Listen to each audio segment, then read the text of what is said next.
Hi friends, welcome back to another episode of Generation Tech. My name is Alan. And in a month from now, we'll be getting our hands on Star Wars Jedi Fallen Order. Which is big news because it seems like Disney has been a little more cautious with the Star Wars video game license, and they're going more for quality over quantity, or at least that's what it seems like they're doing. As a huge skeptic of anything ever made by EA, I've kept my distance from Star Wars Jedi Fallen Order.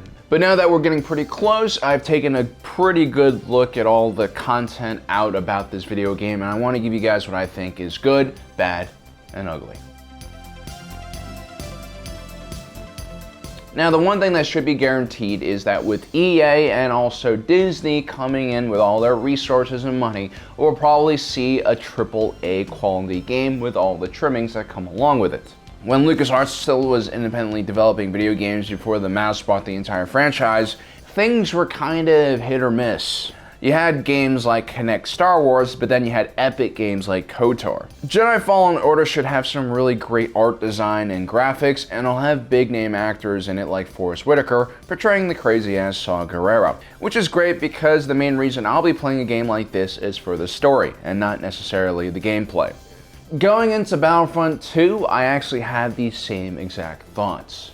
Even if the core gameplay is meh and a bit too arcadey, at least there'll be a cool campaign that will take me to some really interesting and beautiful locations. And while the story was so-so, Battlefront 2 definitely delivered when it came to Star Wars locations and immersion.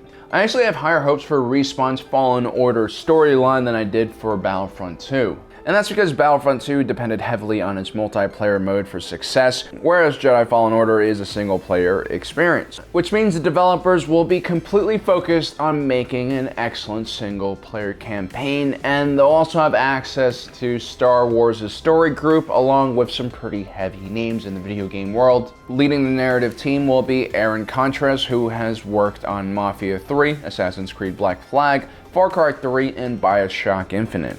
So even if the game is horrifically bad, at least I'll have awesome engaging cutscenes to look at in between the beat 'em up sections. Now, I know I sound a bit negative about the gameplay before I've even played the game, and that's not really fair. So I would like to mention that Respawn, while not known for third-person adventure games, is famous for bringing to life the Titanfall series and also Apex Legends. And you can tell right away from the protagonist Cal's wall-running abilities. While I'm not a huge fan of Titanfall or Apex Legends, I do recognize that this developer is especially good at creating unique action sequences and also great in animation. Respawn is also known well for their engaging level designs, which will be important in this kind of game. Another thing that Disney really got right here was the period of time. Fallen Order takes place shortly after Order 66 happens, and the main character, Padawan Cal, is one of the few survivors of the incident and is now hiding away from the Empire and its Inquisitors. This is probably one of the most interesting and also one of the lesser covered areas within Disney canon. It's almost as exciting as the promised 1313 game that was set in the underworld of Coruscant that will unfortunately never see the light of day. I'm also pretty excited by the news that this game will travel from many different planets, and yes, there will be a central hub-like ship that'll take you around called the Stinger Mantis, which really reminds me of the good old days when BioWare was actually a good company and made classics like KOTOR. Lastly, this game will not be open world, and while I would love for an open world Star Wars game, it takes a lot of time and a very special studio to pull a good open world game off. Something that I would only trust maybe Rockstar, CD Projekt Red, and maybe Bethesda to do nowadays. I'd much rather have Respawn focus on creating a great tight narrative, which it seems like they are trying to, rather than a large, empty wildland. The fundamental problem with EA is that they do not focus on making a good game, period, and only focus on making a profit. I know this kind of sounds cliche, but if you take a close look at EA's actions, it's kind of true. Now, I'm what you would call a hardcore gamer, and that doesn't mean that I don't like casual or easier games. It just means I've played so many different games that I have a much more objective view of what is good and what is not. I'm usually not wowed by games or genres that I've never played because I've basically played them all.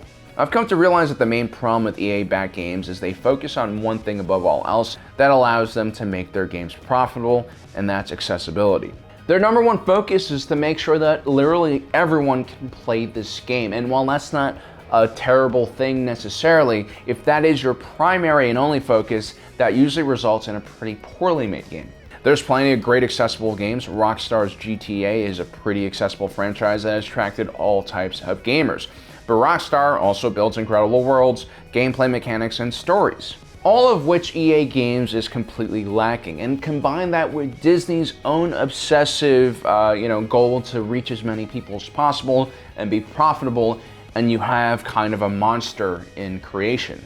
And if you look at Fallen Order's gameplay footage, right away everything looks very easy and way too boring, aka very accessible. Now, Respawn claims that the fighting system will actually require you to think, and it's not going to be very, very arcadey.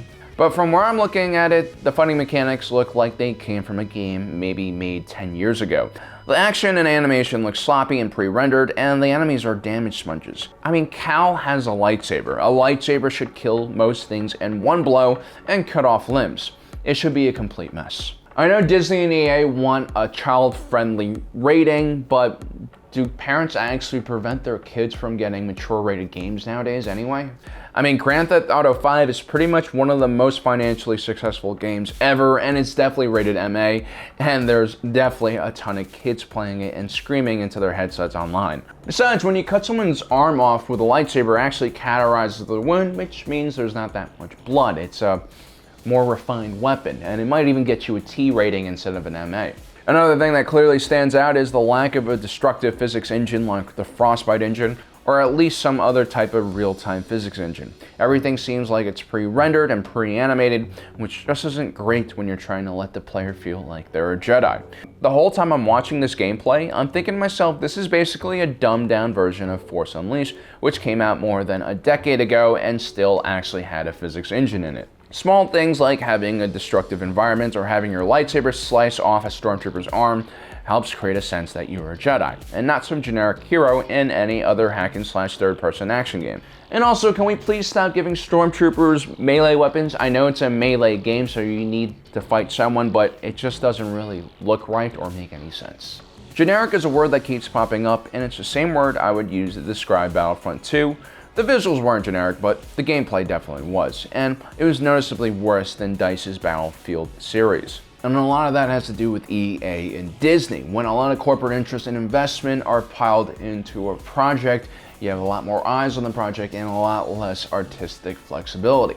EA Games usually suffer from this problem, but now combine it with Disney, who comes with their own list of requirements, and all of a sudden you have a long checklist of do's and do nots. Games like Jedi Fallen Order are a collaboration of different artists coming together and will lack a defining feel and character, as opposed to a game that is driven by just one visionary. And as all artists can attest to, the more boundaries you have, the less engaged you are in a project. From a film standpoint, a good example of a collaborative artist would be J.J. Abrams. He's known for being a very open-minded individual and team player, and his films are safe and well-made, but lack a distinct feel and character because of how many different people are involved in making it. Then you have someone like Tarantino or Wes Anderson, who are both true auteurs that control almost everything in their films. This means their movies are full of character and are uniquely recognizable as their own. So I know that's kind of a convoluted and confusing grievance, but this is one of my biggest concerns about the new Jedi Fallen Order game, and a concern I always have about video games that are tied to movies, and why I don't really have high hopes for Jedi Fallen Order. There's a proper way to develop a good game and inspire creativity, and then there's a proper way to make a game so that your investors are happy and so that you can guarantee some returns. And EA usually tries to go for the latter. The gameplay for Star Wars Fallen Order looks very derivative and not in a good, oh, it looks like KOTOR kind of way. Instead, I'm reminded of Force Unleashed again and the potential that game had. I'm also reminded slightly of Battlefront 2. The little droid on Cal's back is basically the same idea as ID-10, who rode on Iden Verso's back. And when I'm reminded about these prior games, I also begin to notice that Fallen Order just seems slower and less dynamic than Force Unleashed, and its locations and graphics also look less beautiful than Battlefront 2.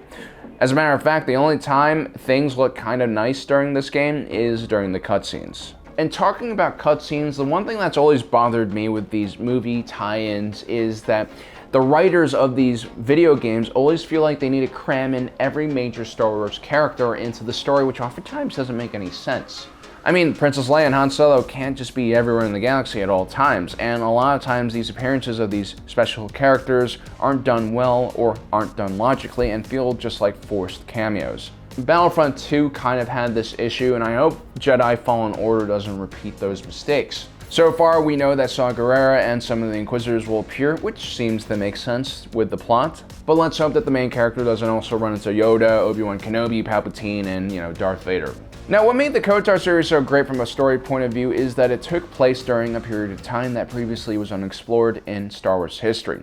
Therefore, all the characters and many of the factions were new and unheard of, and that was because the artists and the writers had a huge amount of flexibility within a familiar franchise by choosing a different period of time, which was definitely a key part of KOTOR's success. Jedi Fallen Order was also promised to have some RPG elements baked into it, but from what I can see, it's pretty limited.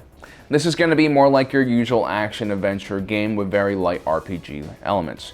To make matters worse, it seems like there will also be no stealth element to the game. While I'm not a huge stealth guy, it seems almost necessary in this game given the context of who the main character is, a Jedi post-Order 66. Having a powerful character who just fights his way through everything doesn't really make sense in this context, especially because there won't be any dark side playthrough, which means limited destruction and gruesome deaths that would actually help make a non-stealth playthrough more interesting. Now guys, I realize I've ripped a lot about this game without even playing it, and that's not exactly fair, and I do really hope that Respawn and EA makes a great game, but even if it is terrible, you guys can just, subscribe here because we'll be playing it for you, so at least you can get the story elements without having to slog through what potentially could be a terrible game. Anyway guys, thanks for joining us today. If you're watching this, you are Generation Tech.